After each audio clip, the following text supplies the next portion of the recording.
ብዙዎቹ እየሳቱ ነው ያሉ። የጦርን ወሬ የተሰሙ ዘንድ አላችሁ። በብዙ ስፍራ ረሃብ፣ ቸነፈር፣ የምድር መናወጥ ይሆናል። እነዚህ ሁሉ የምጣር መጀመሪያዎች ናቸው ብሎ ተናገረ። ምልክቶቹ በሙሉ ተፈጽመዋል። ወገኖቼ ምናልባት ያልተፈጸሙ ጥቂት ነገሮች አሉ።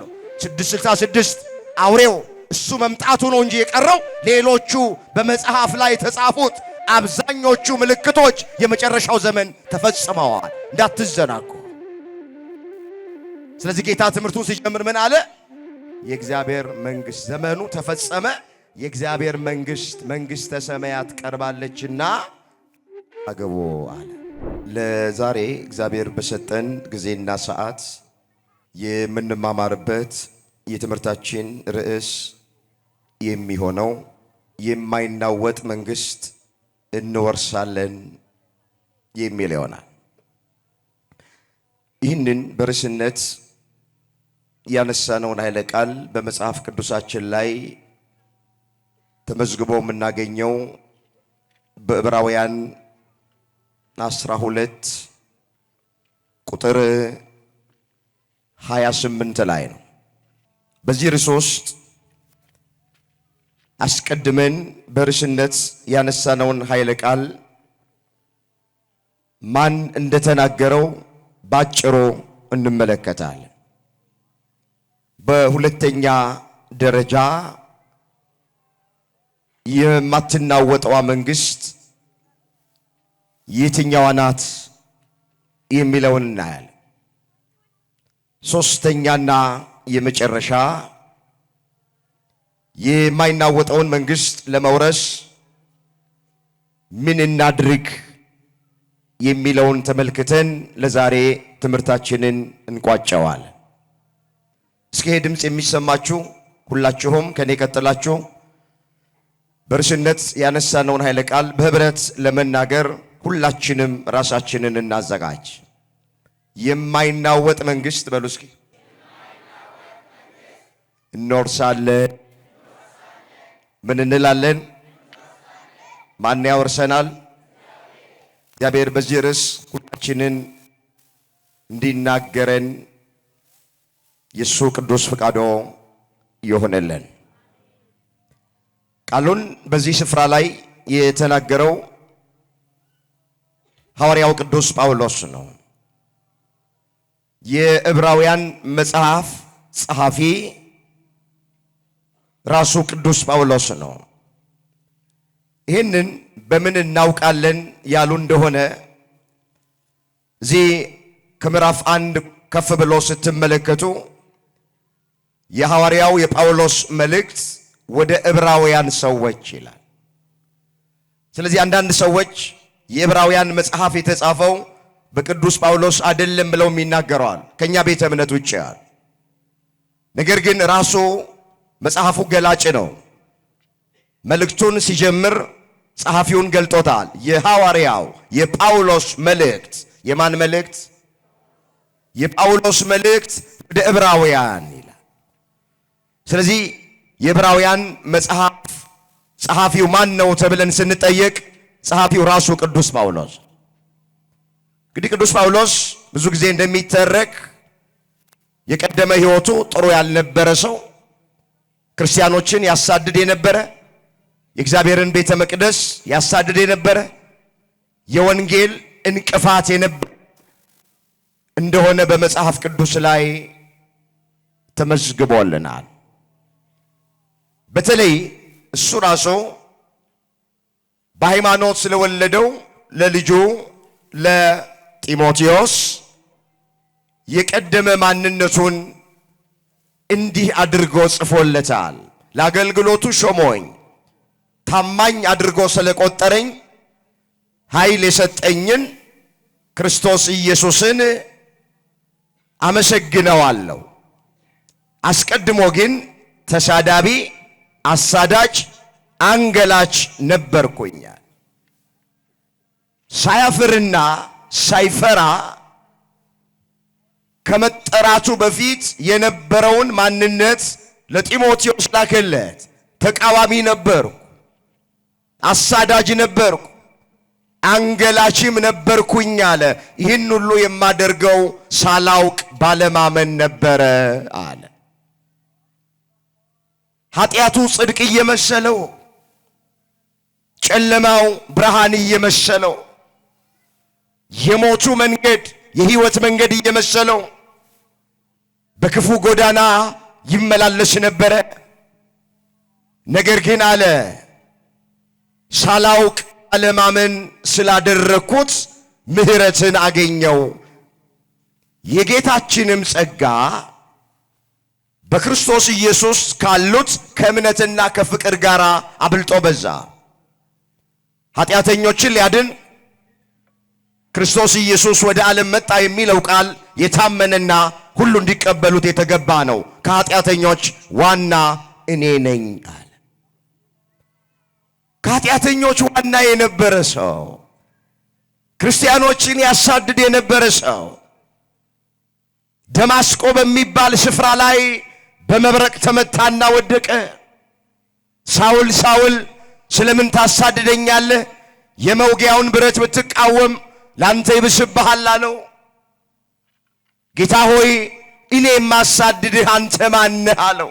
አንተ የምታሳድደኝ እኔ የናዝሬቱ ኢየሱስ ክርስቶስ ነኝ አለው። ምን እንዳደርግ ትወዳለህ አለ። የምታደርገውን ካህኑ ሐናንያ ያሳይሃል አለው። ወደ ካህኑ ወደ ሐናንያ ዘንድ መጣ። አዎ እንደ ቅርፊት ያለ ነገር ከዓይኑ ላይ ወደቀለት። አመነ፣ ተጠመቀ። ከዚህ በኋላ ሁሉን ትቶ ክርስቶስን ተከተለው። እስከ ሦስተኛው ሰማይ ተነጠቀ። የሰው ልጅ ማየት ማይገባውን ነገር አይቶ መጣ። በቀሚሱ ጫፍ እውር ያበራ፣ ለምጽ ያነጻ፣ ሽባ ይረታ፣ ጎባጣ ያቀና፣ ድዊ ይፈውስ፣ ድንቃ ድንቅ ታምራቶች ያደርግ ነበረ። የቀድሞ አስታዳጅ አሁን የአሕዛብ መምህር ምርጥ ዕቃ ተብሎ ተጠራ። ብርሃነ ዓለም ተባለ። የዓለም ብርሃን ተባለ። ወንድሞቼ እህቶቼ፣ ይሄ ድምፅ የሚሰማችሁ ከዚህ ታሪክ የምንማረው መቼም እንምጣ እንዴትም እንምጣ የመድኃኔ ዓለም የምህረት እጁን ተዘረጋ ነው። አስበን ካልነው ያስበናል፣ ይቅር በለን ካልነው ይቅር ሊለን የታመነ አምላክ። ይሄው አሳዳጁን ሐዋርያ አደረገው፣ ተቃዋሚውን የአሕዛብ መምህር አደረገው። 14 መልእክታትን ነው የጻፈልን። እነዚህን 14 መልእክታቶች የጻፈው ሐዋርያው ቅዱስ ጳውሎስ። እንግዲህ እሱ ነው በርዕስነት ያነሳነውን ቃል ለጊዜው በዕብራውያን ለሚገኙት ለፍጻሜው በዚህ ዘመን ላለን የአዲስ ኪዳን ክርስቲያኖች የተናገረው። እንደዚህ አለ። ስለዚህ አለ የማይናወጥ መንግሥት ስለምንቀበል በማክበርና በፍርሃት እግዚአብሔርን ደስ እያሰኘን የምናመልክበትን ጸጋ እንያዝ፣ አምላካችን በእውነት የሚያጠፋ እሳት ነውና አለ። ስለ ቃሉ የቃሉ ባለቤት የሰራዊት ጌታ አምላካችን እግዚአብሔር ስሙ ለዘላለም የተመሰገነ ይሁን። እንግዲህ ቃሉን የተናገረው አሁን ከላይ እንዳየነው ቅዱስ ጳውሎስ የተናገረው ቃል የማይናወጥ መንግሥት እንቀበላለን፣ የማይናወጥ መንግሥት አለን፣ የማይናወጥ መንግሥት እንወርሳለን እያለ በዘመኑ የነበሩትን ክርስቲያኖች ይመክራቸው ነበር። እስኪ ወደ ርዕሳችን መሰረታዊ ሐሳብ መምጣት ይቻለን ዘንድ ዕብራውያን 12 ቁጥር 1 ጀምሮ እንነሳ። ይበልጥ ርዕሱ ግልጥ እንዲሆንልን ማለት ነው። ታሪኩ ሲጀምር እንዲህ ብሎ ይጀምራል። እንግዲህ አለ እነዚህን የሚያህሉ ምስክሮች እንደ ደመና በዙሪያችን ካሉልን እኛ ደግሞ ሸክምን ሁሉ ቶሎ የሚከበንን ኃጢአት አስወግደን የእምነታችንን ራስና ፈጻሚውን ኢየሱስን ተመልክተን በፊታችን ያለውን ሩጫ በትዕግሥት እንሮጥ። እርሱ ነውርን ንቆ በፊቱም ስላለው ደስታ በመስቀል ታግሶ በእግዚአብሔር ዙፋን ቀኝ ተቀምጧልና። አስተውሉ። መልእክቱን ሲጀምር ምንድነው ያላቸው? እነዚህን የሚያህሉ ምስክሮች ምኖች እነዚህን የሚያህሉ ምስክሮች እንደ ደመና በዙሪያችን ካሉልን ደመና ሰማይን እንደሚከበው በዙሪያችን የከበቡንን ምስክሮች ያነሳ ቅዱስ ጳውሎስ። እነማን ናቸው ስንል ወደ ኋላ ጥቂት ተመልሰን የምናገኛቸው ዕብራውያን 11 ላይ የምናገኛቸው። በነገራችን ላይ ሐዋርያው ቅዱስ ጳውሎስ መልእክቱን ለዕብራውያን ሰዎች ሲጽፍ በምዕራፍ ከፍሎ አልጻፈም። የኋለኛው ዘመን ሊቃውንት ለኛ ለማንበብ ለኛ ለትምህርት እንዲመቸን አድርገው በምዕራፍ ከፋፈሉት እንጂ መልእክቱ ወጥ ነበረ። ምዕራፍ 1 ምዕራፍ 2 ብሎ ሐዋርያው ቅዱስ ጳውሎስ አልጻፈም። ወጥ የሆነ መልእክት ነው የጻፈው ይሄ ሐዋርያ። ግን ሊቃውንት የቤተ ክርስቲያን አባቶቻችን ለኛ ለትምህርት እንዲመቸን በምዕራፍ ከፍለውታል። እነዚህን የሚያህሉ ምስክሮች እንደ ደመና በዙሪያችን ካሉልን ሲል ወደ ኋላ ምዕራፍ 11 ላይ የምናገኛቸው ናቸው ምስክሮች። ከአቤል ይጀምራል። አቤል ከቃየል ይልቅ የሚበልጥ መስዋዕትን በእምነት አቀረበ ይላል። የመጀመሪያው ምስክር አቤል ነው፣ የእምነት ምስክር። ከዛ ዝቅ ብሎ ሄኖክ የተባለው ሰው አካሄዱን ከእግዚአብሔር ጋር ስላደረገ አልተገኘም፣ ተወሰደ። ከመወሰዱ በፊት እግዚአብሔርን ደስ አሰኝቶታል ብሎ ከምስክሮች መካከል አንዱ የሆነውን ሄኖክን ደግሞ አነሳ። ይቀጥላል እንዲህ እያለ ባጭሩ ልጠቁማችሁ። አብርሃምን ደግሞ አነሳ። አብርሃም የተባለው ርስት አድርጎ ሊቀበል ወዳለው ስፍራ ለመውጣት በእምነት ታዘዘ። ወዴት እንደሚሄድ ሳያውቅ ወጣ። ለእንግዶች እንደሚሆን በተስፋው ቃል በተሰጠው ሀገር በድንኳን ኖረ ይላል። ቀጥሎ ሳራን ያነሳል። ሳራ የተባለችው ሴት ሙቀት ልምላሜ ከተለያት በኋላ የሴቶች ልማድ ከተቋረጠባት በኋላ ዘርን ለመጽነስ በእምነት ኃይል አገኘች። እግዚአብሔርን ተስፋ አደረገች። ይስሐቅ የተባለውንም ሰው ወለደች ብሎ ከምስክሮች መካከል አንዷ የሆነችው ሳራን ያነሳታል። ዝቅ ብሎ ደግሞ ሙሴን ያነሳል። ሙሴ ካደገ በኋላ የፈርዖን የልጅ ልጅ እንዳይባል በእምነት እንቢ አለ። ከግብፅ ብዙ ገንዘብ ይልቅ ስለ ክርስቶስ መነቀፍ እጅግ የሚበልጥ ባለጠግነት እንዲሆን አስቧልና ለጊዜው በኃጢአት ከሚገኝ ደስታ ይልቅ ከእግዚአብሔር ሕዝብ ጋር መከራ መቀበልን መረጠ። ብድራቱን ተኮር ብሎ ተመልክቷል አለና ከምስክሮች መካከል ሊቀ ነቢያት ሙሴን አመጣ ሐዋርያ።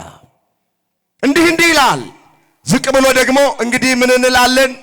ስለ ጌዲዮንና ስለ ባርቅ፣ ስለ ዮፍታይና ስለ ሶምሶን፣ ስለ ቀሩትም ነቢያት ስለ ምስክሮቹ ልተርክላችሁ ወደድኩ። ሁሉን እንዳልተርከላችሁ ግን ጊዜ ያጥርብኛል አለ ሐዋርያ። ምን ያጥርብኛል? ጊዜ ያጥርብኛል አለና እነርሱ በእምነት መንግስታትን ድል ነሱአል። ጽድቅንም አደረጉ። የተሰጠውን የተስፋ ቃል አገኙ። የአንበሶቹን አፍ ዘጉ። የእሳትን ኃይል አጠፉ። ከሰይፍ ስለት አመለጡ። ከድካማቸው በረቱ። በጦርነት ኃይለኞች ሆኑ። የባዕድን ጭፍሮች አባረሩ እያለ ዋናዎቹን ምስክሮች ይዘረዝራል። ሌሎችም መዘበቻ በመሆን በመገረፍ ከዚህም በላይ በስራትና በወህኒ ተፈተኑ። በድንጋይ ተወግረው ሞቱ፣ ተፈተኑ። በመጋዝ ተሰነጠቁ፣ በሰይፍ ተገድለው ሞቱ። ሁሉን እያጡ መከራ እየተቀበሉ እየተጨነቁ የፍየልና የበግ ሌጦ ለብሰው ዞሩ። ዓለም አልተገባቸውምና በምድረ በዳና በተራራ በዋሻና በምድር ጉድጓድ ውስጥ ተቅበዘበዟል። ዘረዘረ። እነዚህን የሚያህሉ ምስክሮች የተባሉትን ከአቤል ጀምሮ ወደ ክርስቶስ ጋር ነው የመጣው።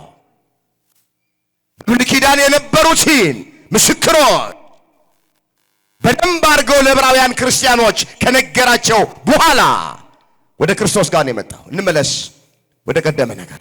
እንግዲህ አለ እነዚህን የሚያህሉ ምስክሮች እንደ ደመና በዙሪያችን ካሉልን። ኦርቶዶክሳውያን እኛ ከሌሎቹ ቤተ እምነት የሚለየን ብዙ ምስክሮች አሉን። ብዙ ምስክሮች። ሰማዕት ማለት ምስክር ማለት ነው። ንገሩኝ፣ ሰማዕት ማለት ምን ማለት ነው? ምስክር ማለት። ብዙ ምስክሮች፣ ብዙ ሰማዕታት አሏት ቤተ ክርስቲያን። ዛሬ እንኳን በዓላቸውን ያከበርንላቸው ሰለስቱ ደቂቅ ሶስቱ ወጣቶች የብሉይ ኪዳን ሰማዕታት ናቸው። ሰማዕትነት የተጀመረው በአዲስ ኪዳን ብቻ አይደለም። የመጀመሪያው ሰማዕት አቤል ነው። በብሉይ ኪዳን ደግሞ ካሉት ሰማዕታት መካከል ዛሬ በዓላቸውን ያከበርነው አናንያ፣ አዛሪያ፣ ሚሳኤል የብሉይ ኪዳን ሰማዕታት ናቸው፣ ምስክሮች ናቸው። ቤተ ክርስቲያን ውስጥ ብዙ ሰማዕታት አሉ። ዛሬም ቤተ ክርስቲያኒቱ ብዙ ሰማዕታትን እያፈራች ነው። የሰማዕታቱ ደም የክርስትና ዘር ነው እንዳለ ሊቁ። ብዙ ሰማዕታት በየከተማችን፣ ብዙ ሰማዕታት በየአብያተ ክርስቲያናቱ እየፈሩ ነው። ስለ ሃይማኖታቸው፣ ስለ ማተባቸው፣ ስለ ክርስትናቸው አንገታቸውን በሰይፍ የሚቀሏል፣ ወደ አናብስት ጉድጓድ ውስጥ የሚጣሏል፣ በሰይፍ የተቀሉ የተገደሉ አሉ። ወገኖቼ መከራ የሚቀበሉ ሰዎች አሉ፣ የሚሰደዱ ሰዎች አሉ፣ የሚታሰሩ ሰዎች አሉ። እነሱ ምስክሮቻችን ናቸው። እንደ ደመና ዙሪያችንን የከበቡን ማለት።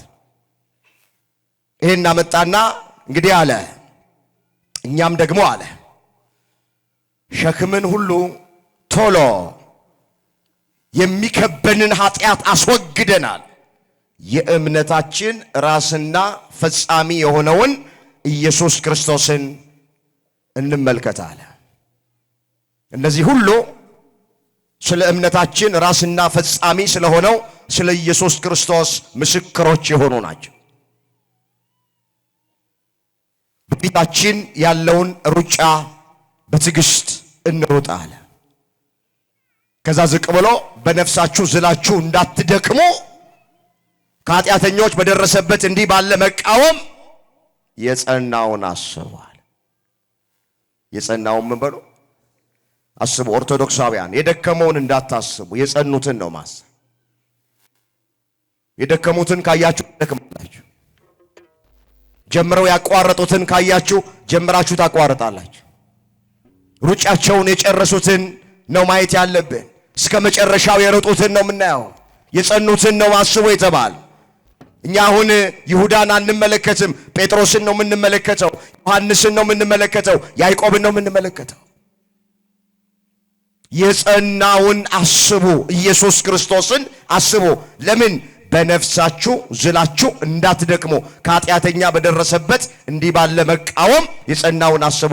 ከኃጢአት ጋራ እየተጋደላችሁ ገና ደም እስከ ማፍሰስ ድረስ አልተቃወማችሁምና አለ። ይህን ከነገራቸው በኋላ የማትናወጥ መንግስት እንደሚወርሱ እንደሚቀበሉ ለዕብራውያን ክርስቲያኖች ቅዱስ ጳውሎስ ነገራቸው። እንግዲህ ወገኖቼ እቺ ዓለም እቺ ምድር የምትናወጽ ዓለም ናት። እኛ ተስፋ አድርገው የማትናወጠውን መንግስት ለመውረስ ቅዳሴ ቢቀደስ፣ ጉባኤ ቢሰራ፣ ሰባኪያን ዘማሪያን ቢመጡ፣ አብያተ ክርስቲያናት ቢታነጹ፣ ብንጾም ብንጸልይ፣ ወገኖቼ በየቅዱሳት ገዳማቱ ብንዞር ዓላማው ምንድነው ሲባል ማትናወጠውን መንግስት ለመውረስ ነው። ሁሉም ነገር በዚህ ምድር የምንፈጽማቸው ሥርዓት አምልኮቶች መጨረሻቸው፣ መደምደሚያቸው፣ ግባቸው የእግዚአብሔር መንግስት እንድንወርስ ነው። አትናወጠዋን መንግስት። እቺ የማትናወጥ መንግስት ወገኖቼ ብዙ ስያሜ አላት በመጽሐፍ ቅዱስ። ቅድስቲቱ ከተማ ተብላ ትጠራለች። ሰማያዊቷ ኢየሩሳሌም ተብላ ትጠራለች። የጽዮን ተራራ ተብላ ትጠራለች። መንግስተ ሰማያት ተብላ ትጠራለች። ሌላም ብዙ ስያሜ ያላት ማትናወጠዋ የእግዚአብሔር መንግስት መንግስተ ሰማያት ትባላለች። ሰማያዊቷ ኢየሩሳሌም ትባላለች። የጽዮን ተራራ ይላታል በዚሁ ምዕራፍ ላይ ሐዋርያው ቅዱስ ጳውሎስ። ምን ወጣው ምን ገባው ምን ቀመጣው ምን ነሳው ምን ጾመው ምን ጸልየው የምንደክመው ወገኖቼ ያቺን ማትናወጥ መንግስት ለማግኘት ነው። አምላካችን እግዚአብሔር በዚህ እንደሰበሰበን ነፃ በምታወጣዋ በሰማያዊቷ ኢየሩሳሌም ሁላችንን ይሰብስበን። እቺ መንግስትማ ምድራዊያ መንግስትማ ትናወጣለች። ስንት መንግስት ተናወጠ። በዓለማችን ላይ በጣም ታላላቅ የሚባሉ መንግስታት ኃያላን የሚባሉ መንግስታት ተናውጠዋል። የሮም መንግስት አስፈሪ መንግስት፣ የግሪክ መንግስት ወገኖቼ፣ የእስራኤል መንግስት፣ በዓለማችን ላይ የነበሩት በጣም ታላላቅ የሆኑ መንግስታቶች ተናውጠዋል። ስም አጠራራቸው ጠፍቷል። ምድራዊ መንግስት ትጠፋለች። በእኛ በሀገራችን በኢትዮጵያ እንኳን ታሪክ የኢትዮጵያን ታሪክ ስናጠና በጣም ታላላቅ መንግስታት የነበሩ ነበር። ሁሉም አልፈዋል። አሁንም ያሉት በዓለም ላይ ያሉት መንግስት በሀገራችን ላይ ያሉት ነገሮች በሙሉ ይጠፋሉ።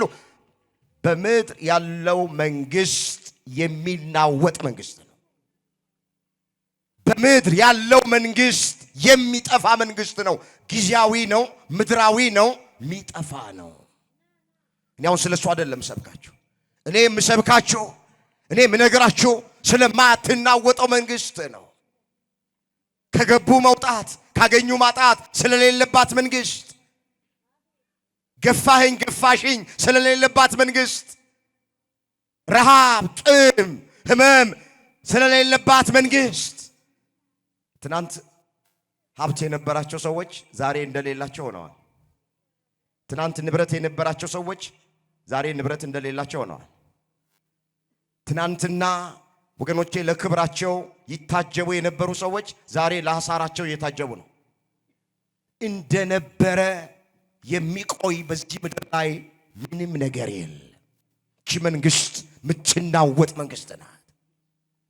እቺ መንግስት የምታልፍ መንግስት ናት። እንደነበረ የሚቆይ ነገር የለም። ከተማችሁን ዋጁት፣ አካባቢያችሁን ዋጁት። ትናንትና ፊት ለፊት አካባቢ የነበሩ ፊት ለፊት በመሆናቸው ደስተኛ የነበሩ ሰዎች ዛሬ ምን ወደ ኋላ ወደ ጓሮ በሆንክ ብለው የሚመኙ ሰዎች አሉ። በዚህ ምድር ላይ ቋሚ ነገር የለም እያልኳችሁ ነው ያለሁት። እቺ ዓለም የምትናወጥ ዓለም ናት፣ የምታልፍ ዓለም ናት፣ ጊዜያዊ ዓለም ናት። እኛ ግን ዘላለማዊ መንግስት ያለው የእግዚአብሔር ልጆች ነን። አመስግኑት። ልጆቹ ያደረገን አምላክ ክብር ምስጋና ለስሙ ይሁን። ስለዚህ በዚህ ዓለም ላይ ያለው ነገር ሁሉ የሚያልፍ ነው፣ የሚጠፋ ነው። የትምህርቱ መሰረታዊ ዓላማ ማትናወጥ መንግስት ስላለችን ለሷ መዘጋጀት ነው። ለሷ ተዘጋጅቶ መኖር ነው። እሷን ተስፋ እያደረጉ መኖር ነው። እሷን እያሰቡ መኖር ነው። እስኪ ሰዓቴን ለመጠቀም ትንሽ ቆይታ ማደርገው ሶስተኛው ላይ ስለሆነ ወደ ሶስተኛውና ወደ መጨረሻው ሐሳብ ልምጣ። ማትናወጠዋን መንግስት ለመውረስ ምን እናድርግ? ምንድነው ከኛ የሚጠበቀው? እስኪ ማትናወጠዋን መንግስት መውረስ የሚፈልግ ሰው እስኪ እጁን ያሳይ። ማትናወጠዋን መንግስት መውረስ የሚፈልግ ሰው እግዚአብሔር ያክብራችሁ። አወርዱ። እግዚአብሔር ለዛ ክብር ያብቃል። ግን ይኸውላችሁ ኦርቶዶክሳውያን በደንብ አድርጋችሁ ስሙ። በምኞት ብቻ ያችን መንግስት መውረስ አንችልም። ከእያንዳንዳችን የሚጠበቅ ነገር አለ። እግዚአብሔር ያችን መንግስት ሊያወርሰን ፈቃዱ፣ ግን የኛ ድርሻ ደግሞ አለ። ከኛ የሚጠበቅ ነገር ደግሞ አለ። የመጀመሪያ ዳግመኛ መወለድ ያስፈልጋል። ዳግመኛ የተወለዱ ሰዎች ናቸው የማትናወጠዋን መንግስት መውረስ የሚችሉት። ይሄ በዮሐንስ ወንጌል በምዕራፍ 3 ቁጥር 1 ጀምሮ ተመዝግቦ የምናገኘው ቃል ነው። ከፈሪሳውያን ወገን የሆነ የአይሁድ አለቃ ኒቆዲሞስ የሚባል ሰው ያ የማታው ተማሪ ወደ ኢየሱስ ክርስቶስ ቀረበ። መምህር ሆይ አለ፣ እግዚአብሔር ከእርሱ ጋር ካልሆነ በቀር አንተ የምታደርጋቸው እነዚህ ታምራቶች ማንም ሰው ሊያደርጋቸው አይችልም። መምህር ሆነ ከእግዚአብሔር ዘንድ ተልከ እንደመጣ እናውቃለን አለ። ክርስቶስ ልክ ብለሃል አላለውም። ወደሚፈልገው ነገር ነው የገባው። ምንድን ያለው? እውነት እውነት እልሃለሁ ሰው ዳግመኛ ካልተወለደ በቀር የእግዚአብሔርን መንግሥት ሊያያት አይችልም አለው። እስኪ ሰው በሉ። ድምጻችሁ አነሰብኝ። ሰው ዳግመኛ ካልተወለደ በቀር የእግዚአብሔርን መንግሥት ሊያይ አይችልም። የማንን መንግሥት? የማትናወጠዋ መንግሥት። በመጀመሪያ ማየት የምንችለው መውረስ የምንችለው ዳግመኛ ስንወለድ ነው። ዝቅ ብሎ ዳግመኛ መወለድ እንዴት እንደሆነ ለኒቆዲሞስ ይነግረዋል። ልደቱን ነግሮት መወለጃውን አልነገረው ነበርና ኒቆዲሞስ በልቡ እንደዚህ ያሰበ፣ ሰው ከሸመገለ በኋላ እንዴት ዳግመኛ ሊወለድ ይችላል? ወደ እናቱ ማህፀን ወደ አባቱ አብራክ ገብቶ ነው የሚወለደው አለ። ልብ ያመላለሰውን ኩላሊት ያጤሰውን የሚያውቅ የኛ ጌታ መወለጃውን ነገረው። እንዲህ አለና ሰው ከውሃና ከመንፈስ ዳግመኛ ካልተወለደ በቀር ወደ እግዚአብሔር መንግሥት አይገባም አለ። እስኪ ሰው በሉ። ከውሃና ከመንፈስ ዳግመኛ ካልተወለደ በቀር ወደ እግዚአብሔር መንግሥት አይገባም። በቃ እግዚአብሔር መንግሥት ያላት እቺ መንግሥተ ሰማያትን ሰማያዊቷን ኢየሩሳሌምን የማትናወጠዋን መንግሥት ነው። ስለዚህ የመጀመሪያ ከውሃና ከመንፈስ ዳግመኛ መወለድ። ውሃ ያለው ጥምቀቱን ነው። መንፈስ ያለው እግዚአብሔር መንፈስ ቅዱስን ነው። ሰው ከውሃ ከጥምቀት ከመንፈስ ከእግዚአብሔር መንፈስ ቅዱስ ዳግመኛ ካልተወለደ በቀር ወደ እግዚአብሔር መንግሥት ሊገባ አይችልም። እግዚአብሔር የተመሰገነ ይሁንና ይሄ ድምፅ የሚሰማን ሁላችን ኦርቶዶክሳውያን ወንዶች በ40 ቀን ሴቶች በ80 ቀን ከማኅፀነ ዮርዳኖስ ከአብራከ መንፈስ ቅዱስ ዳግም በጥምቀት ተወልደን ዳግም ከውሃና ከመንፈስ ተወልደን የሥላሴ ልጅነት አግኝተናል። ሃይማኖት ካጸናን ምግባር ካቀናን የእግዚአብሔርን መንግሥት እንወርሳለን። ክብር ምስጋና ለአምላካችን ለእግዚአብሔር ይሁን። ስለዚህ የመጀመሪያ ባጭር ነው ማየው ሰዓቴን ለመጠቀም የማትናወጠዋን መንግሥት ለመውረስ ዳግመኛ መወለድ ያስፈልጋል። ዳግመኛ ምን ማለት? ይሄ በየመንደር ውስጥ የሚሽለኮለኩ ዳግመኛ ተወለዱ የሚሉ አንዳንዶች አሉ። በተለይ ትናንትኛ ቤት ውስጥ የነበሩ ሰዎች ዳግመኛ ልትወለዱ እንዴ? ስንቴ ነው የምንወለደው? ጥምቀት ስንት ናት? መስክሩ ኦርቶዶክሳውያን፣ ጥምቀት ስንት ናት? አንድ ናት። ሐዋርያው ቅዱስ ጳውሎስ ምን አለ? አንድ ጌታ፣ አንዲት ጥምቀት፣ አንዲት ሃይማኖት አለ። ጌታ እግዚአብሔር አንድ ነው፣ ሃይማኖት አንዲት ናት፣ ጥምቀትም አንዲት ናት። ኤፌሶን 4 ቁጥር 5 ላይ የተመዘገበ ቃል። አንድ ጌታ፣ ሁለት ሶስት ጌታ የለም። አንድ ጌታ የሚለው እግዚአብሔር ነው። አንድ እግዚአብሔር፣ አንድ ጥምቀት አንዲት ናት። በገጠርም በከተማም ትፈጸም፣ በካህንም በጳጳስም እጅ ትፈጸም። ጥምቀት አንዲት ናት፣ አትከለስም፣ አትሰለስም። ሃይማኖትም አንዲት ናት፣ ሁለት ሶስት ሃይማኖት የለም። ሃይማኖት አንዲት ናት። ስለዚህ ማትናወጠዋ መንግሥት የምትወረሰው ዳግመኛ በመወለድ ነው። እኛ ኦርቶዶክሳውያን ደግሞ ዳግመኛ ተወልደናል። መቼ? ቅድም እንዳልኳችሁ ወንዶች በ40 ቀን ሴቶች በ80 ቀናችን ተወልደናል። ወደ ሁለተኛው እንሂድ። ሁለተኛ ማትናወጠዋን መንግሥት ለመውረስ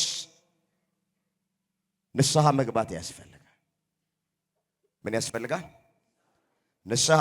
እንዲህ ተብሎ ተጽፏል። የማርቆስ ወንጌል ምዕራፍ 1 ቁጥር 15 ጀምሮ የተጻፈ ቃል አነበዋል።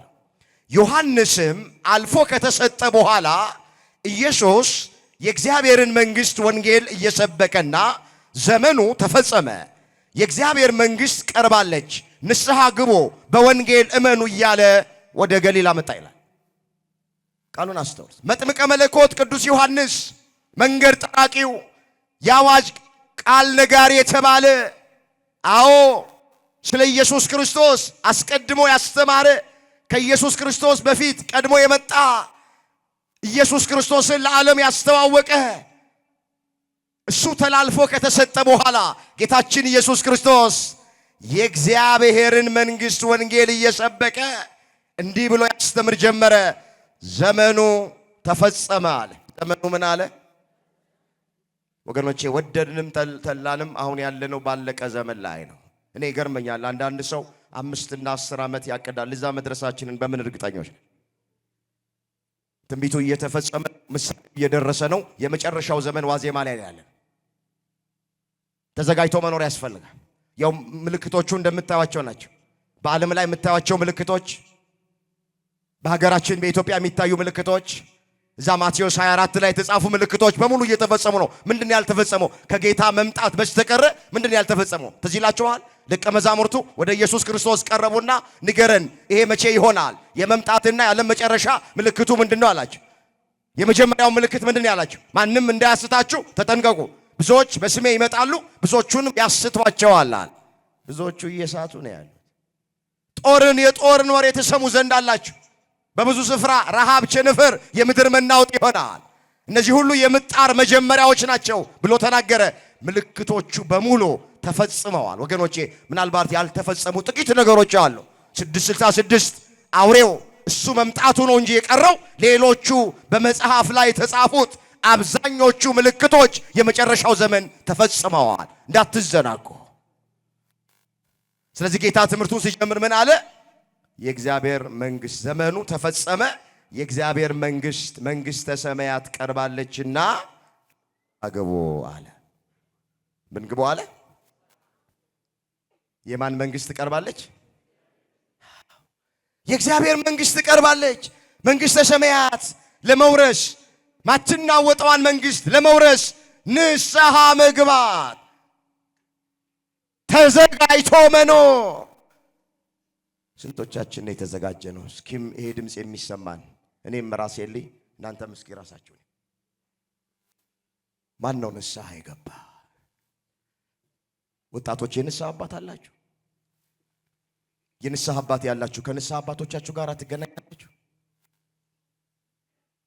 አሁን በቤተ ክርስቲያን የሚመጣ ሰው አልጠፋ፣ ጉባኤ የሚካፈል ሰው አልጠፋ፣ እንደኔ የሚሰብክ ሰው አልጠፋ፣ የሚዘምር ሰው አልጠፋ፣ ተንሱ ጸልዩ ብሎ የሚቀድስ ሰው አልጠፋ፣ ሰላም ለኩልክሙ ብሎ የሚቀድስ ሰው አልጠፋ፣ ከበሮ መቺ አልጠፋ፣ እንደናንተም ጉባኤ የሚካፈል ሰው አልጠፋ።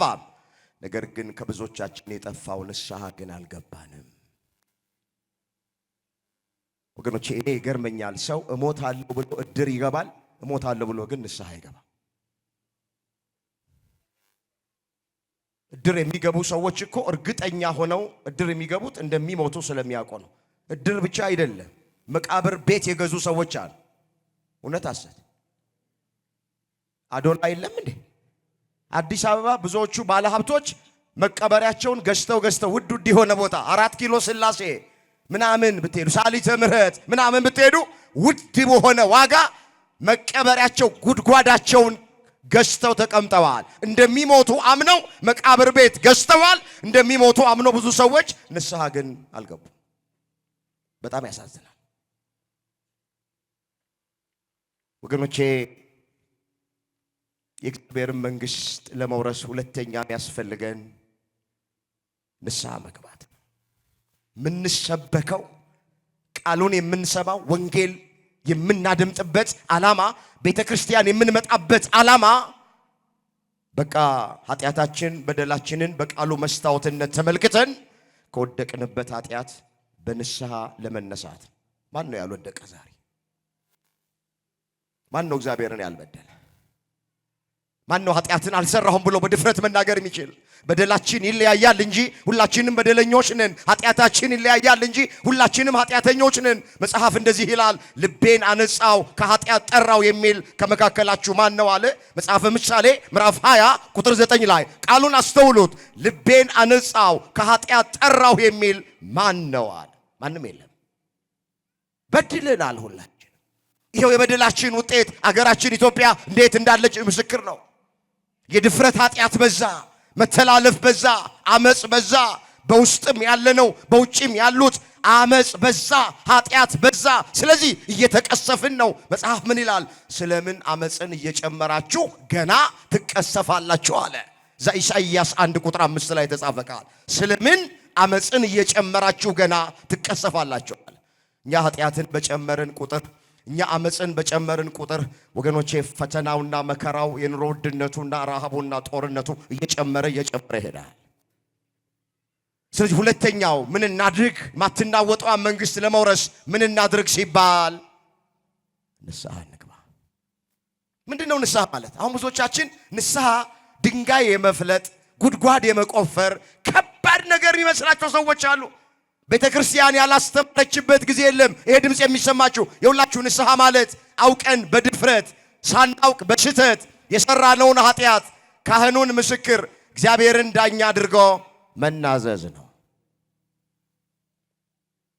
አባቶቻችን ካህናት ምስክሮች ናቸው። ዳኛው፣ ፈራጆ፣ ይቅር ባዮ፣ ምህረት፣ ይቅርታ፣ ስርየት የሚሰጠን አምላካችን እግዚአብሔር። ስለዚህ ከኛ የሚጠበቀው አውቀን በድፍረት ሳናውቅ በስህተት የሰራነውን ኃጢአት መናዘዝ። መጽሐፍ ኃጢአቱን የሚሰውር አይለማም፣ የሚናዘዝባትና የሚተዋት ግን እሱ ምህረትን ያገኛል ተብሎ ተጽፏል። እስኪ ኃጢአቱን በሉ። ሁላችሁ ድምጻችሁን አሰሙ። ኃጢአቱን የሚሰውር አይለማም፣ የሚተዋትና የሚናዘዝባት ግን ምህረትን ያገኛል። ምሳሌ 28 ቁጥር 13 ላይ የተመዘገበ ቃል ኃጢአታችንን በእግዚአብሔር ፊት በካህኑ ፊት እንድንናዘዝ ንስሐ እንድንገባ መድኃኔዓለም ሁላችንን ይርዳል። ደግሞ ንስሐ ስትገቡ ዋናና ኃጢአት እያስቀመጣችሁ ጥቃቅኑን አትናገሩ። አሁን አንዳንድ ሰው ቅጠል ቆርጫለሁ፣ በሰንበት ልብስ አጥቤያለሁ፣ መንገድ ሄጃለሁ፣ ቡና ወቅጫለሁ። ዝሙቶስ፣ ነፍስ ማጥፋቶስ፣ በባልና ሚስት መካከል ጣልቃ ገብቶ ጠብ መዝራቶስ፣ ጽንት ማስወረዶስ፣ በሚዛን ማጭበርበሮስ ዋናውን ኃጢአት አስቀምጠው ንስሐ ሲገቡ አንዳንድ ሰዎች ጥቃቅኑን ትንኝ እያጠሩ ግመል የሚውጡ ሰዎች አሉ። ምህረት ለማግኘት ይቅርታ ለማግኘት በደንብ የሰራነውን ኃጢአት መናዘዝ አለን። አሁን አንድ ሰው ሐኪም ቤት ሄዶ ምንህን ያመመው ሲባል ያላመመውን ነገር ቢናገር መድኃኒት ማግኘት ይችላል ወይ? መድኃኒት ለማግኘት ፈውስ ለማግኘት ይቅርታ ምህረት ለማግኘት ከፈለገ ከበሽታው ለመዳን ከፈለገ ለሐኪሙ ያመመውን ነገር ነው መናገር ያለበት። ሆዱን እያመመው አይኔን ያመመኝ ቢል ምንም አይጠቅመው፣ ሆዱን ያመመው ይኖራል። ጨጓራውን እያመመው እጄን ነው የሚያመኝ ብሎ ካለ የሚሰጠው ለእጁ መድኃኒት ነው እንጂ ለጨጓራ አይሰጠም።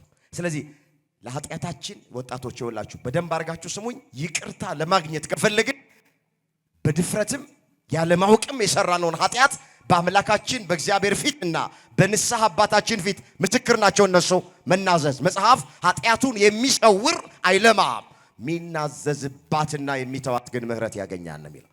የሚሰውሩ ሰዎች አይለው። ሰውየው ኃጢአት ሰራው ብሎ መጣሉና ምንድነው የሰራው ኃጢአት ሲሉት አባትየው የንስሐ አባቱ ገመድ ሰርቄያለሁ አላቸው። ምን ሰርቄያለሁ? ገመድ ሂድ አሉት።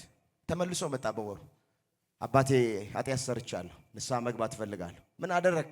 ገመድ ሰርቄያለሁ። ባለፈውም ገመድ አሁንም ገመድ ብቻ ነው የሰረክ? አይ ጫፏ ላይ በሬ ነበረባት አለ። ጫፏ ላይ ምን ነበረባት? ዋናው በሬውን ደብቆ ገመዱን ይናገርልኛል።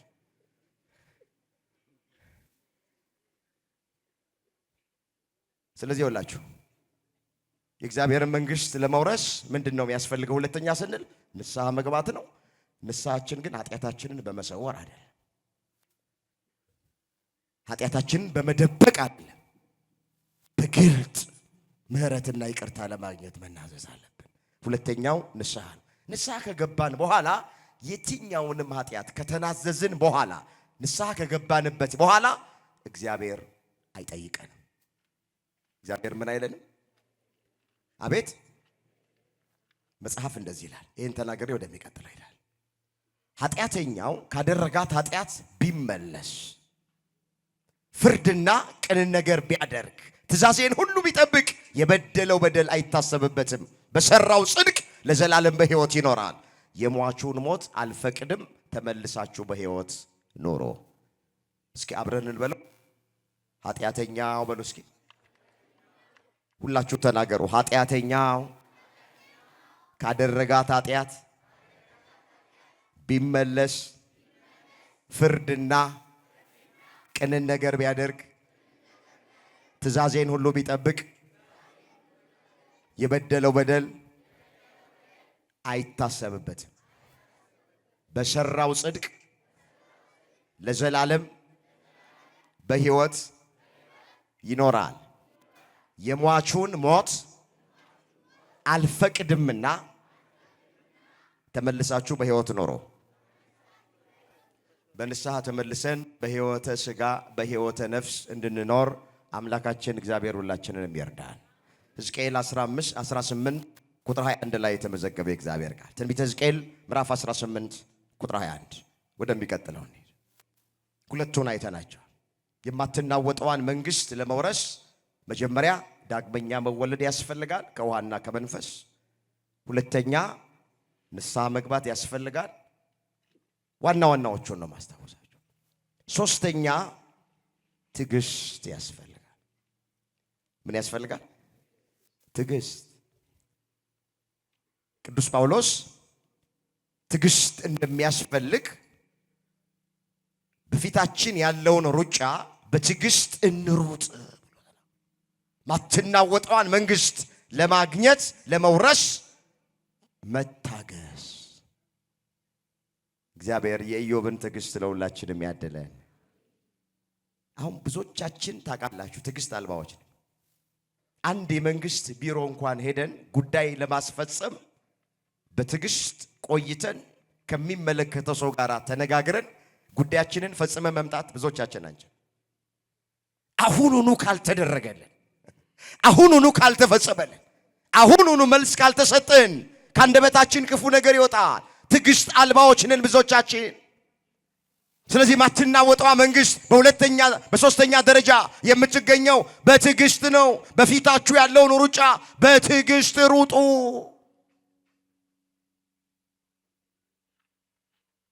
መጽሐፍ ስለ ትዕግስት በብዙ ስፍራ ላይ መዝግቧል። በመታገሳችሁ ብሏል ወንጌላዊው ቅዱስ ሉቃስ፣ ነፍሳችሁን ታድናላችሁ ብሏል። ዳዊት ደግሞ እግዚአብሔር ለሚታገሱት ቸር ነው ብሏል። እዛ መዝሙር 144 ቁጥር 9 ላይ እስኪ እግዚአብሔር በሉ። ለሚታገሱት ቸር ነው። ምንድነው? ለሚታገሱት ቸር ነው። እግዚአብሔርን በትዕግስት ለሚጠብቁ ሰዎች እሱ ቸር ነው። ትዕግስተኛ መሆን ያስፈልጋል። የእግዚአብሔር መንግስት ማትናወጣው መንግስት ለመውረስ ትዕግስተኛ መሆን ያስፈልጋል። አጠራ አድርጌ ነው ከዚህ በኋላ ያለ። ሌላው ማትናወጣዋን መንግስት ለመውረስ መጽናት ያስፈልጋል። የጸናውን አስቡ ነው ያለው ሐዋርያው። የጸናውን ምን በሉ? አስቡ። መንግስቱ የሚወረሰው በመጽናት ነው። በመጀመሪያ ሃይማኖታችን እግዚአብሔር እስከ መጨረሻው ድረስ ሁላችንን ያጽናል። የሚጸና ሰው ጠፍቷል በቤተ ክርስቲያን ታውቃላችሁ። ይመጣል፣ ከዛ አንዱ ይሄዳል፣ ሌላው ይመጣል፣ ከዛ በኋላ ይሄዳል። ቤተ ክርስቲያን የሚጸናላት ሰው አጣለች። ቤተ ክርስቲያን በዚህ ዘመን የሚጸናላት ሰው አጣለች። በዚህ ባዶላ ከተማ ያላችሁ ኦርቶዶክሳውያን ጽኑ፣ በሃይማኖታችሁ ጽኑ፣ በክርስትናችሁ አገልጋዮች ጽኑ በአገልግሎታችሁ። ያቺ መንግስት በጽናት ነው የምትወረሰው። የሚጸኑ ሰዎች ናቸው የሚያገኙት። መጽሐፍ በጊዜውም አለ ጊዜውም ጽና ነው የሚለው። ሁለተኛ ጢሞቴዎስ ምዕራፍ 4 ቁጥር 2 ላይ በጊዜውም አለ ሲመች፣ አለ ጊዜውም አለ ሳይመች እየቆረቆረንም ቢሆን መጽናት። እኛ አማኒ ሆነን መናቅ ብንባል፣ እኛ እውነተኞች ሆነን ሐሰተኞች ብንባል፣ እኛ ትሁት ሆነን ትዕቢተኞች ብንባል፣ እኛ ለቤተ ክርስቲያን የምንቆረቆርና የምናስብ ሆነን ሌላ ታርጋ ቢለጠፍልን በጊዜውም አለ ጊዜውም ጽና። በጽናት ያስፈልጋል። በሌላ ስፍራ ላይ ምንድን ነው ያለው? ላነበው ፈልጋለሁ። እዚህ ዕብራውያን 10 ቁጥር 36 ላይ የእግዚአብሔርን ፍቃድ አድርጋችሁ የተሰጣችሁን የተስፋ ቃል እንድታገኙ መጽናት ያስፈልጋችኋል። ምን ማለት ያስፈልጋችኋል? መጽናት ያስፈልጋችኋል። ገና በጣም ጥቂት ጊዜ ነው። ሊመጣ ያለው ይመጣል፣ አይዘገይምም። ጻድቅ ግን በእምነት ይኖራል። ወደ ኋላ ቢያፈገፍግ ነፍሴ በሷ ደስ አይላትም። እኛ ግን ነፍሳቸውን ሊያድኑ ከሚያምኑት ነን እንጂ ወደ ጥፋት ከሚያፈገፍጉት አይደለንም። ሊመጣ ያለው ነገር ይመጣል። በቤተ ክርስቲያን ላይ ብዙ መከራ፣ ብዙ ፈተና ሊመጣ ይችላል። አይኖቻችን ብዙ ሊመለከቱ፣ ጆሮቻችን ብዙ ሊሰሙ ይችላሉ። እኛ ግን ምንም ይሆን በመጀመሪያ ሃይማኖት እስከ መጨረሻው መጽናት። ማትናወጠዋ መንግስት የምትወረሰው በመጽናት ነው እንጂ ነበርኩኝ በማለት አይደል። አሁን አንዳንዶች ከወጡ በኋላ ሃይማኖታቸውን ቀይረው ማተባቸውን በጥሰው ሀብተ ወልድ ስመ ክርስትና ካገኙባት ቤት ወጥተው የዛሬን አርገውና ሰባኪ ነበርኩ፣ የዛሬን አርገውና ዘማሪ ነበርኩ፣ የዛሬን አርገውና መነኩሴ ነበርኩ፣ የዛሬን አርገውና ካህን ነበርኩ፣ የዛሬን አርገውና መርጌታ ነበርኩ፣ የዛሬን አርገውና ሰንበት ተማሪ ነበርኩ፣ የዛሬን አርገውና ቆራቢ ነበርኩ፣ የዛሬን አርገውና ግሸን ማርያም 10 ጊዜ ሄጃለሁ ትላለች ከወጣች በኋላ። እንደውም አያቴ ያሉት እዛ ነው። ዝቋላማ በቃ ቤቴ ማለት እኮ ነው። ነበርኩኝ አይጠቅምም። የሚጠቅመው ሆኖ መገኘት። እውነት ሐሰት እውነት ሐሰት እውነት። የዛሬን ያርገውና ሳጥናኤል ማል ነበር የመላእክት አለቃ። አሁን ዛሬ መጥቶ እንደው ምእመናን የዛሬን ያርገውና እኔ እኮ የመላእክት አለቃ ነበርኩ ቢል ማን ይሰማዋል? ተሰሙታላችሁ? ስለዚህ ወጥቶ እዛ ሰባኪ ነበርኩ ዘማሪ ነበርኩ የሚሉ የሉም። ትናንት በሚያስገመግም ድምጻቸው ያገለግሉ የነበሩ ሰዎች የትንቢት መፈጸሚያው ነው ወጥተዋል። መጽናት አቅቷቸዋል። እዛ ወጥተው ዛሬ ብዙ ነገር ይናገራል። የደፈሩት የበረቱት የጸኑት እናት ቤተ ክርስቲያን ትሻለኛለች ጴንጤ ሆኜ ከምሞት ኦርቶዶክስ ሆኜ ሞታለሁ ብለው ብዙዎቹ ተሰልፈው መጥተዋል። ብዙ ሰባኪያን ብዙ ዘማሪያን ተመልሰዋል። ለቤተ ክርስቲያን ሙርኮ በዝቶላታል። ክብር ምስጋና ለአምላካችን ለእግዚአብሔር ይሁን። ብዙ ሙርኮ በዝቷል ለቤተ ክርስቲያን። ቤተ ክርስቲያን ትናንትም ጠላት ነበረባት፣ ዛሬም አለባት፣ ወደፊትም ይኖራል። ሁሉን አሸንፋ ለዘላለም የምትኖር ቤተ ክርስቲያን ናት። ክብር ምስጋና ለአምላካችን ለእግዚአብሔር ይሁን።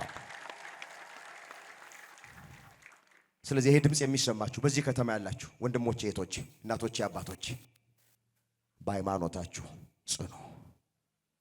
በሃይማኖታችሁ ምንም ነገር በውስጥም በውጭም ብትሰሙ ገበቴ ላይ እንዳለ ውሃ እንዳትወላወሉ፣ ንፋስ እንደመታው ሸምበቆ እንዳትወዛወዙ መጽናት። ያቺ የማትናወጠዋ መንግስት የምንወርሳት በመጽናት ነው። ከዚህ በላይ ተጨማሪ ጊዜ ወስጄ ሰዓታችሁን መፍጀት አልፈልግም። 1-2 ቃል ተናግሬ ትምህርቴን እጠቃልላለሁ።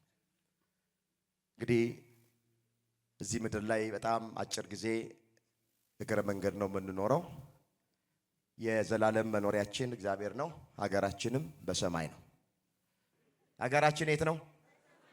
አቤት ዛ ፊልጵስዩስ 3:20 ላይ እኛ ሀገራችን በሰማይ ነው፣ ከሰማይ የሚመጣው ኢየሱስ ክርስቶስን እንጠባበቃለን አለ። ስለዚህ አይዟችሁ፣ ምንም ብታዩ፣ ምንም ብትሰሙ፣ ምንም መከራና ፈተና ቢገጥማችሁ፣ እቺ የምትናወጥ መንግስት፣ እቺ የምትናወጥ ዓለም እቺ ሁከት ያለባት ዓለም ናት። እኛ ገና በሰማይ በሰው እጅ ያልተሰራች በሰው ዓይን ያልታየች በሰው ጆሮ ያልተሰማች ገነት መንግሥተ ሰማያትን ተስፋ የምናደርግ ነን። አንደኛ ቆሮንቶስ ምዕራፍ 2 ቁጥር 9 ላይ በሰው ዓይን ያልታየች በሰው ጆሮ ያልተሰማች ጌታ እግዚአብሔር ለወዳጆቹ ያዘጋጃት ተብላ ተጽፋለች። እና ምድራዊ ድንኳን ቢፈርስባችሁ በተለያየ ምክንያት ሀብታችሁን፣ ንብረታችሁን፣ ርስታችሁን ብታጡ መኖሪያ ቤታችሁ ቢፈርስባችሁ እኛ በሰው እጅ ያልተሰራች በሰው ዓይን ያልታየች መንግሥት ተስፋ አለን። አንድ ቃል አንብቤ ትምህርቴን በዚሁ ጠቀልለዋለሁ። ሁለተኛ ቆሮንቶስ ምዕራፍ 5 ቁጥር 1 ላይ ያለውን ቃል አይቼ ጠቀልላለሁ። እንደዚህ ይላል፣ ድንኳን የሚሆን ምድራዊ መኖሪያችን ቢፈርስ በሰማይ ያለ በእጅ ያልተሰራ የዘላለም ቤት የሚሆን ከእግዚአብሔር የተሰራ ሕንፃ እንዳለን እናውቃለን። በዚህ ውስጥ በእውነት እንቃትታለን።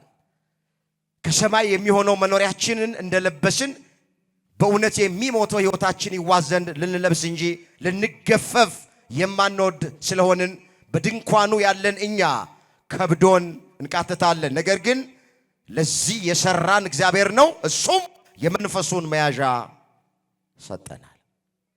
ስለዚህ ድንኳን የሚሆን ምድራዊ መኖሪያችን ሊፈርስ ይችላል። እኛ ክርስቲያኖች ግን በሰማይ በሰው እጅ ያልተሰራ የዘላለም ቤት ተዘጋጅቶልናል። ክብር ምስጋና ለአምላካችን ለእግዚአብሔር ይሁን። እሱን ተስፋ እያደረግን በሃይማኖት እንድንጸና ትዕግስተኞች እንድንሆን ቅዱስ ሥጋውን ክቡር ደሙን እንድንቀበል ንስሐ እንድንገባ ከቤቱ እንዳንርቅ መድኃኔዓለም ሁላችንን ይርዳን። ማይናወጥ መንግሥት በሉ እስኪ ወራሾች ነን። እንድገመው እስቲ፣ የማይናወጥ መንግሥት እንወርሳለን። የማይናወጥ መንግሥት አባታችን እግዚአብሔር አዘጋጅቶልናል። ያስተማረን የመከረን የገሰጸን የአባቶቻችን አምላክ እግዚአብሔር ስሙ የተመሰገነ ይሁን። ድንግል ማርያም ጣዕሟን በአንደበታችን ፍቅሯን በልባችን ትሳል። የሁላችን መጨረሻ እግዚአብሔር ያሳል።